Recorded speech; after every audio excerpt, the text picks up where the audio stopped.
The Rock's career is falling apart, crumbling almost as much as his muscles. The thing is, his latest movie, The Smashing Machine, has been a total flop in its opening weekend. Guys, this movie had a production cost of no less than $50 million. Does this mean it needs $100 million just to break even? To reach the break-even point? And it only made $6 million in its first weekend at the US box office. To be completely honest with you, at this point it's very hard for this movie to turn a profit. In fact, this is the worst opening of The Rock's entire acting career. The worst ever. $6 million.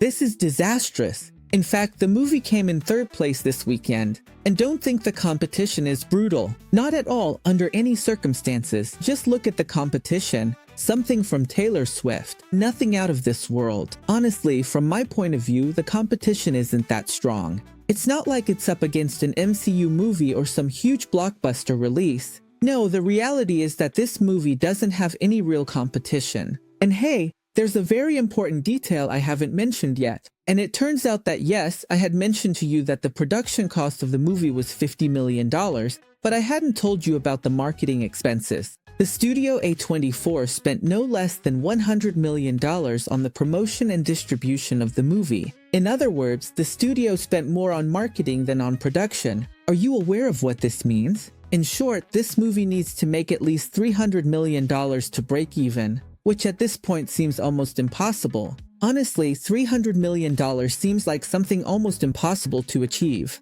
Honestly, with $6 million in its opening weekend, turning this around is a Herculean task. Very difficult. Very few movies have managed to bounce back from a start like this. An example of a movie that managed to do it, Puss in Boots: The Last Wish. I don't know if you remember a DreamWorks movie that had a terrible box office debut. I think it opened with $10 million and then ended up making over $400 million. In fact, here we can see the numbers for that movie. If you look, in its first weekend it made $12,429,000. And in the end, the movie made $484 million. Obviously, it was a success, it was super profitable. And yet its debut was pretty terrible.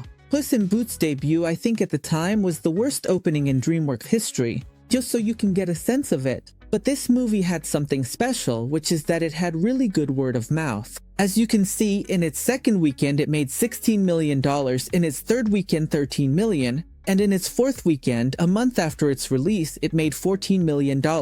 In other words, a month after its premiere, this movie was still making more money than it did at its debut. You realize, obviously this means the movie was really well received, that people were loving Puss in Boots, and that translated into box office success. The problem is that The Rock's situation isn't quite the same. In fact, his movie has a B on CinemaScore. This means that the people who have seen it didn't like it. In other words, people have left the theater feeling unsatisfied after watching this movie. The vast majority of people haven't been that convinced, and that's a problem. When a movie gets a B on CinemaScore, it usually means it's going to flop at the box office, and that's what's going to happen to The Smashing Machine. In fact, here's what they're telling us. We have a new box office flop.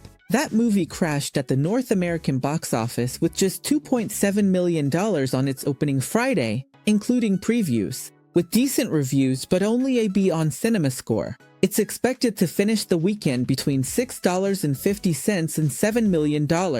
Million dollars, well, it ended with 6. Incredible. Here they mention that Smashing Machine had a very weak result in its opening weekend. The movie didn't appeal much to American audiences, a B- on CinemaScore, and it only grossed $6 million in its debut, while the production cost was up to $50 million.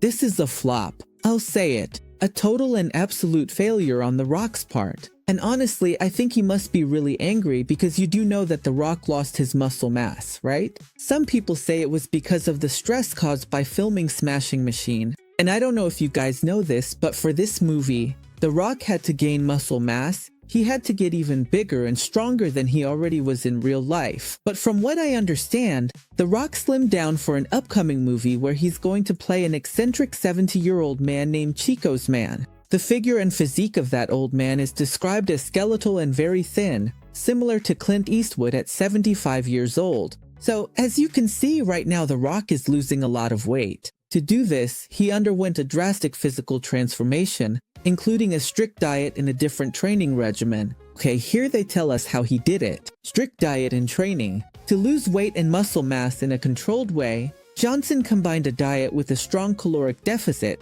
while maintaining a high protein intake to preserve as much muscle as possible. Of course, The Rock wanted to preserve his muscle. Naturally, because The Rock is 100% natural, and anyone who says otherwise is absolutely right. But anyway, I think The Rock's Hollywood career is really falling apart. Just look at these numbers: $2 million on the first Friday, $1 million on Saturday, and $1,437,000 on Sunday. The movie even dropped to 5th place at the box office in the United States. Incredible! Basically, this movie is tanking fast, people aren't liking it, audiences are leaving the theater dissatisfied. And this is terrible for The Rock because he had the idea and vision that by now he would be a superhero on the level of Iron Man with Black Adam. Remember, The Rock wanted to be part of this new DCU. He basically wanted to join Superman and become a world-class superhero. And at the end of the day, Black Adam just didn't work out. It was the movie that made $393 million, almost $400 million with DVD sales. And while this movie was being released, they canceled the entire DC universe and hired James Gunn.